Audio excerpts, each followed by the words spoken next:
और सच में इन्हें इस मंच ने मुझे रास्ता दिखाया है।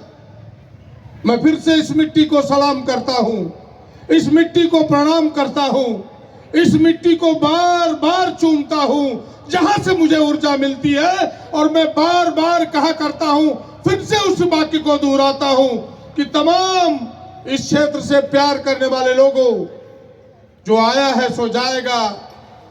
हम भी अमृत पी के आए नहीं, आपकी सेवा में जब तक उपस्थित है उपस्थित रहूंगा, जब चला जाऊं इसी मिट्टी में दफन करना, ताकि आपके उस मिट्टी के कण कण से मिलकर के आपकी सेवा करता रहूं। यही आपसे कहना चाहता हूं मेरे भाइयों, बेहद प्यार है इस मिट्टी से, बेहद ऋण दिया है आपने।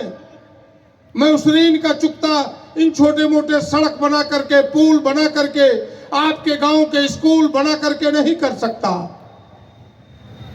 लेकिन भटकता हुआ नौजवान मन में तरस था जब इस क्षेत्र को देखा था कि भाई गांव में सड़कें नहीं है, गांव में स्कूल नहीं है, गांव के लोगों को पुल के बिना नदी नालों में बहनों को, माताओं को साड़ी उठा के पार होना पड़ता था। मैं 30 साल पहले उस दृश्य को अपनी आंखों से देखा हूं, तो मन में एक तड़प थी कि मैं यहां का सेवक बनूं, ताकि इन समस्याओं से इन्हें निजात दिला सकूं। और सच मां काली गवाह है कि 30 साल पहले गांव में सड़क नहीं था, आप सबने आशीर्वाद दिया, आप सबने शक्ति दी, और मां का आशीर्वाद रहा कि आज कोई गांव न बचा जिन गांव में आज सड़क ना हो, कोई नदी नहीं बचा जिसमें पुल ना हो। सारी कठिनाइयों से आपने शक्ति से मुझे ऊपर दिया, और मैं आपको उन समस्याओं से दूर करने का प्रयास किया है। लेकिन बहुत काम बाकी है, उन कामों को भी करना है। और बार बार इसी मंच पर आता हूं, प्रत्येक साल आकर के आपसे आशीर्वाद लेता हूं, आपसे ऊर्जा लेता हूं, और उस ऊर्जा को लेकर के मैं आगे बढ़ता हूं। और उस मंत्र को फिर से दोहराता हूं कि मैं इस क्षेत्र का नेता नहीं, मैं आपका बेटा हूं। मां समझ करके इस धरती का सेवा करता हूं, बेटा बन के आपकी सेवा करता हूं, और जब तक जिंदा हूं। एमएलए एमपी बनना कोई बड़ी बात नहीं है, एमएलए एमपी बनना तो छोटी बात है, लेकिन एक सेवक बनना कठिन है। और मुझे बेहद आशीर्वाद है मां काली का, आप सबका, कि जो सेवा भाव लेके आज से 30 बरस पहले पहला कदम बढ़ाया था, वही सेवा भाव आज भी मेरे दिल में जिंदा है। यही जिंदा रहे, यही आशीर्वाद आप सबसे मांगता हूं, और इसी आशीर्वाद को लेके आगे बढ़ता हूं। और बड़े गर्व से कहता हूं कि आपका सर झुकने नहीं दिया है। आप जाके पलामू में पूछो, आप जाके चाईबासा में पूछो, आप जाके खूंटी में पूछो, हजारीबाग में पूछो, साहबगंज में पूछो कि भाई 81 विधायकों में से जनता के सवालों को लेकर के, गरीब किसानों को सवालों को लेकर के कौन लड़ने वाला है, तो आपके बेटा, आपका भाई प्रदीप यादव का नाम आएगा। और ये आशीर्वाद आपने मुझे दिया है, और यही चाहता हूं कि सब दिन लड़ता रहूं, बेहिचक लड़ता रहूं, किसी का बिना संकोच किया लड़ता रहूं।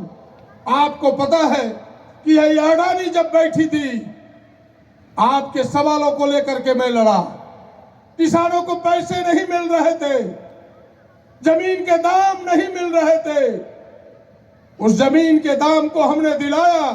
ठीक है, उसके लिए मुझे 6 महीने जेल जाने पड़ा, लेकिन आपके बेटा का कदम पीछे नहीं हटा। ये कहानी का हिस्सा है संघर्ष का, एक नहीं कई उदाहरण जीवन के पड़े हुए। मैं आपको यकीन दिलाता हूं, आपको विश्वास दिलाता हूं फिर से, कि जो विश्वास आपने हम पर किया है, उस विश्वास में कभी दगा नहीं होगा। मेरी डिक्शनरी में कोई धोखा नहीं है, मेरी डिक्शनरी में कोई दगा नहीं है, क्योंकि आप मेरे गार्जियन हैं, आप मेरे अभिभावक हैं, आप मेरे माता पिता हैं, आप मेरे भाई बहन हैं। आपके डिक्शनरी में दगा नहीं तो मेरे डिक्शनरी में दगा कैसे हो सकता। आज के युग में 5 बार एमएलए बनना कोई सामान्य चीज नहीं है, वो आप हमें दिल से चाहते हैं, इसलिए 5 बार से एमएलए हूं। और ये छोटे मोटे काम आपके सामने करता रहता हूं। इसलिए बहनों भाइयों, मुझे बेहद खुशी है कि बार बार प्रतिवर्ष आपके बीच आता हूं। इतनी ऊर्जा आपने दिया है कि शेर की तरह गरजता हूं, और मैं यही चाहता हूं कि यह गर्जन, आपका आशीर्वाद बना रहे, यह गर्जन कभी बंद ना हो। यही जनता की आवाज है, यही गरीबों की आवाज है, यही किसान नौजवानों की आवाज है। इसीलिए आप तमाम लोगों से पुनः आग्रह करते हुए कि आइए, मैं कोई राजनीतिक बात अधिक करना नहीं चाहता। आपने देखा होगा, कल भी मंच सजा था, कपाल आए थे दूर दूर से, उत्तर प्रदेश, दिल्ली से, मेरठ से, लेकिन दुनिया की जो सबसे बड़ी देश की समस्या है, उस समस्या से उन्होंने अपने गीत को प्रारंभ किया। उन्होंने अपने गीतों से कहा कि देश कमजोर हो रहा है, देश विभक्त होने के कगार पर है, हिंदू मुसलमानों के नाम पर देश बांटा जा रहा है। ये लोग सजग हो जाओ, फिर से देश को बचाना है तो सब लोग एक हो जाओ। जिस तरह आजादी की लड़ाई हिंदू, मुसलमान, सिख, ईसाई सबने मिलकर लड़ा था, फिर से आप सबको एक होना होगा और एक होकर के देश की एकता को मजबूत करना होगा, तभी देश एक होगा। वही बात मैं आपसे दोहराने के लिए खड़ा हूं कि फिर से आप सबको उस आजादी की लड़ाई को याद करते हुए कि आजाद हुआ तो सबके कारण हुआ।